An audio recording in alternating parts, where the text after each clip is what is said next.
तो दोस्तों आज 22 मार्च 2024 बात करेंगे इस वीडियो पे रेलवे सेक्टर से जुड़े कुछ इंपॉर्टेंट कंपनी की शेयर्स के बारे में, जहां पे आज बहुत दिनों बाद काफ़ी बढ़िया लेवल ब्रेक देखने को मिला, साथ में काफ़ी ऊपर आके क्लोजिंग दिया। जैसे कि आईआरएफसी की बात करें, शेयर बहुत दिनों बाद आज 4% ऊपर मूव करके क्लोजिंग दिया। बीच में तो हमने देखा था लगभग तेज़ी जो है 6 से 7% तक निकल गया था और शेयर अपना इंटरडे हाई भी टच किया 145 के आसपास। तो कहीं ना कहीं देखिए जो लगातार शेयर में गिरावट हो रहा था लास्ट ऑलमोस्ट 1 से 1.5 महीने के भीतर, वहाँ से कहीं ना कहीं एक दफ़ा बाउंस बैक हमें देखने को मिला। सेम चीज़ हमें आरबीएनएल के शेयर में भी देखने को मिला। शेयर भले ही देखिए क्लोजिंग दिया 250 रुपये के जस्ट नीचे, बट आज की डेट पे इंटरडे हाई टच किया देखिए 253 रुपये पे। तो कहीं ना कहीं देखा जाए एक लेवल पे बार बार लास्ट कुछ दिनों से हिट करता हुआ नजर आया। यहाँ पे भी देखिए पॉजिटिव में क्लोजिंग हुआ। सेम बात करें राइट्स लिमिटेड, ये शेयर भी देखिए आज फिर से क्लोजिंग दिया 650 के ऊपर जाके, जबकि लास्ट कुछ टाइम से हमने देखा था बार बार 650 के आसपास देखिए रिजेक्ट हो रहा था शेयर, है ना। तो राइट्स के अंदर भी काफ़ी अच्छा तेजी। उसके बाद देखिए एयरकॉन की, यहाँ पे भी देखिए 1% के आसपास तेजी। तो कहीं ना कहीं देखा जाए ये सारे शेयर ना लास्ट ऑलमोस्ट 1.5 महीने के भीतर भीतर बहुत नीचे गिरावट हो चुका है। अब देखिए जो इन्वेस्टर्स हैं, खास करके जिनके पास शेयर है, उनके दिमाग में अभी ये सवाल चल रहा है कि सर इसमें होल्ड करूँ, सेल करके निकल जाऊँ, या इसमें फ्रेश पोजीशन बनाऊँ यानी बाई करें। तो सबसे पहले देखिए मैं आपको 2-4 न्यूज़ दिखाना चाहता हूँ। 1-2 न्यूज़ थोड़ा पुराना है और 2 न्यूज़ एकदम नया न्यूज़ है, ठीक है। तो सबसे पहला न्यूज़ आप देख लीजिए, ये न्यूज़ आया था कुछ टाइम पहले का न्यूज़ है, ज़्यादा पुराना नहीं है। मैं आपको एक बार दिखाना चाहता हूँ। देखिए, Indian railways has proposed an investment of at least कितना 11 लाख करोड़, जी आपने सही पढ़ा, 11 lakh crore across 3 upcoming freight and cargo corridor, the energy mineral and cement corridor, the part connectivity corridor and the high traffic density corridor। तो दोस्तों यहाँ पे लगभग 11 लाख करोड़ की इन्वेस्टमेंट होगा। और इस पर्टिकुलर सेक्टर की बात करें, मतलब रेलवेज के अंदर चाहे छोटे कंपनी, चाहे बड़ी कंपनी हो, चाहे मिड साइज कंपनी हो, हर एक कंपनी को फायदा मिलेगा ही। और जिसके थ्रू आपको मैं इसके पहले भी मल्टीपल टाइम्स कहा था कि देखिए जब जब शेयर में गिरावट होता है ना, उसमें हमेशा लॉन्ग टर्म की पॉइंट ऑफ व्यू से पोजीशन बनाए। उसके बाद एक और न्यूज़ मैं आपको दिखाना चाहता हूँ, ये तो हाल ही में एकदम घटित घटना है, जैसे कि आप देख सकते हैं इन्वेस्टमेंट बूम न्यूज़ की headline, PM Modi flag of ₹41 के टोटल 41,000 करोड़ का दोस्तों रेलवे प्रोजेक्ट उद्घाटन किया था खुद मोदी जी जाके। तो कहीं ना कहीं देखा जाए देखिए रेलवेज में लगातार इन्वेस्टमेंट हो रहा है, जो कि आपको मैं इसके पहले भी कहा था। एक और न्यूज़ मैं आपको दिखाना चाहता हूँ, ये देखिए, ये न्यूज़ में क्या लिखा है, the Indian rail will invest at least 7 trillion मतलब कितना 7 लाख करोड़, जी हाँ 7 lakh crore rupees over next decade. तो मतलब नेक्स्ट 10 साल पे टोटल 7 लाख करोड़ इन्वेस्टमेंट होगा। किस पर्पस, ध्यान से देखना, यहाँ पे दोस्तों मेंशन किया टोटल 50,000 किलोमीटर जो न्यू रेलवे ट्रैक वो दोस्तों मॉडर्नाइज होगा, उसके साथ साथ यहाँ पे इंक्रीज भी होगा, ठीक है। एक तो देखिए मॉडर्नाइज होगा, मॉडर्नाइज मतलब जो अपग्रेड होगा, ठीक है। ऑब्वियसली देखिए जब न्यू ट्रेन आएगा, सेमी हाई स्पीड ट्रेन जैसे कि वंदे भारत ट्रेन हो गया, उसके बाद फ्यूचर में कुछ सालों बाद बुलेट ट्रेन चलेगा, तो ऑब्वियसली यहाँ पे मॉडर्नाइज करना भी जरूरत है। तो ऑब्वियसली यहाँ पे देखिए इन्वेस्टमेंट करना भी जरूरत है। तो इन्वेस्टमेंट होगा जब ऑब्वियसली फायदा हर एक कंपनी को मिलेगा।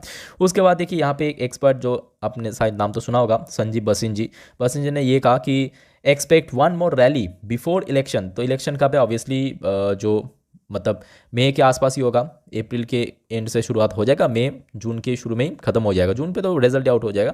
तो लगभग अगर देखा जाए अभी चल रहा है आपका मार्च का महीना ऑलमोस्ट खत्म होने को है, अप्रैल मई जून, तो मतलब 3 महीने के भीतर भीतर इनके अकॉर्डिंग एक और रैली देखने को मिलता है। कहाँ पे, bullish on mid cap PSU, clearly अभी मेंशन किया कि bullish on mid cap PSU, because देखिए लास्ट 1.5 महीने के अंदर क्या हुआ था वो हम सभी ने अच्छे से जानते हैं कि खास करके पीएसयू सेक्टर, खास करके mid cap sector, small cap sector में बहुत ज़्यादा गिरावट। आप देख लीजिए ना, आईआरएफसी को ही उठा के इसका जो ऑल टाइम हाई है 192, ठीक है, वहां से शेयर बीच में गिरते गिरते मैं आपको एक बार दिखाना चाहता हूं, ये देखिए कहां तक पहुंच गया था भाई साहब 124 में। आप इमेजिन कीजिए कहां से शेयर था कहां पे पहुंच गया। तो कहीं ना कहीं देखिए जो लॉन्ग टर्म इन्वेस्टर्स, मैं बार बार बोलता हूं कि देखिए पेशेंस तो आपको रखना पड़ेगा, बिकॉज एक ऐसा सेक्टर है रेलवे सेक्टर, यहाँ पे इन्वेस्टमेंट भर भर के हो रहा है, बट उसके साथ साथ हमेशा पेशेंस भी रखिए। जैसे कि आरबीएनएल को आप देख लीजिए, आरबीएनएल का ऑल टाइम हाई है लगभग 345, देख लीजिए 52 आई है कितना 345 रुपये पे, और आज की डेट में आपको शेयर लगभग 100 रुपये नीचे मिल रहा है, लगभग 100 रुपये नीचे है। और कुछ टाइम पहले तो ये शेयर आपको कितना 222 पे मिल रहा था। इमेजिन कीजिए मोर देन 30% डिस्काउंटेड रेट में आपको आरबीएनएल जैसे highly profitable, highly growth company की शेयर मिल रहा था, वो भी इतना बढ़िया वैल्यूएशन पे, ठीक है। तो बात ऐसा है कि देखिए कि आपको इमीडिएटली बाई करना चाहिए या क्या स्ट्रेटजी होना चाहिए। तो देखिए सबसे पहली बात, अगर आपको इन्वेस्ट करना, मेरे बात को बहुत अच्छे से सुनना, क्योंकि यहाँ पे मैं फुल स्ट्रेटजी आपको बता रहा हूँ, ठीक है।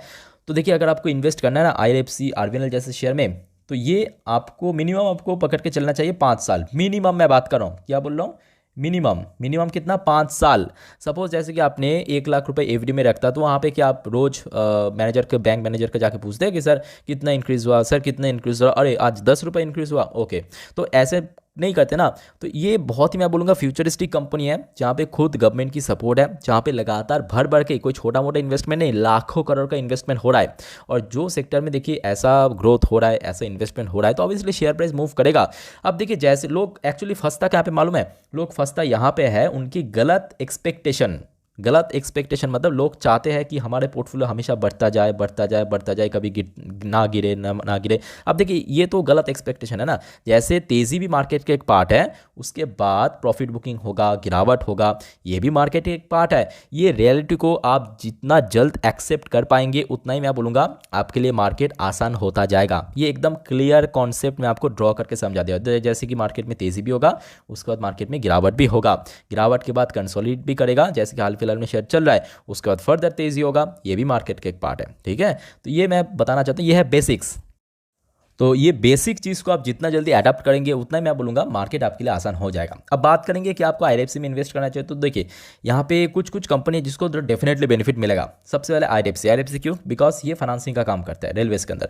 अब देखिए चाहे RVNL को कॉन्ट्रैक्ट मिले या इरकॉन को प्रोजेक्ट मिले, राइट्स को मिले, अब देखो वो सारे कंपनी को फाइनेंसिंग कौन करेगा, ऑब्वियसली IRFC करेगा, जो कि आज की डेट में एक बढ़िया वैल्यूएशन में मिल रहा है।